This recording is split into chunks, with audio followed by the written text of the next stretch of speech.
দেশের দ্বিতীয় বৃহত্তম চামড়ার বাজার নাটোর শহরের চক বৈদ্যনাথ এলাকায় প্রতিদিন সকালে দেশীয় নানা ফল বেচাকেনায় জমজমাট হয়ে ওঠে। প্রায় ৫ বছর ধরে চলছে এই বাজার।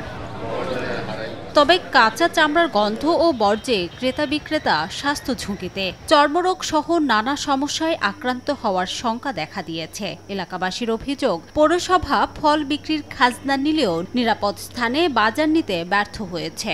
আড়তের এখানে গন্ধ বাসনা এবং আবর্জনা এখান থেকে উন্নতভাবে কোথাও পরিষ্কারভাবে জায়গা করলে আমাদের জন্য মঙ্গল হতো। আমের আড়তটা অন্য কোথাও হলে আমার একটু ভালো হতো। বিক্রি করতে পারতো, এখন আমার বিক্রি করতে হবে কাঁচামাল যেহেতু।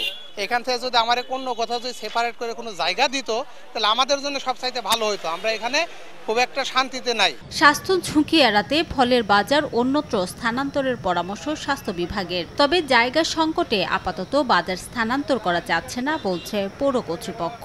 আমাদের পেটের অসুখ, চোখের অসুখ বা নার্ভের অসুখ, অন্যান্য অসুখ দেখা দিতে পারে। আশা করব যে এটির একটি সুব্যবস্থাপক আমাদের কর্তৃপক্ষ আছেন, তারা দৃষ্টিপাত করবেন এবং এটির ব্যবস্থা গ্রহণ করবেন। আমরা জায়গাও খুঁজছি, ইনশাল্লাহ জায়গা পাইলে ফল বাজারটা ওখান থেকে সরাই একটা স্বাস্থ্যকর জায়গায় নিয়ে যেতে পারবো।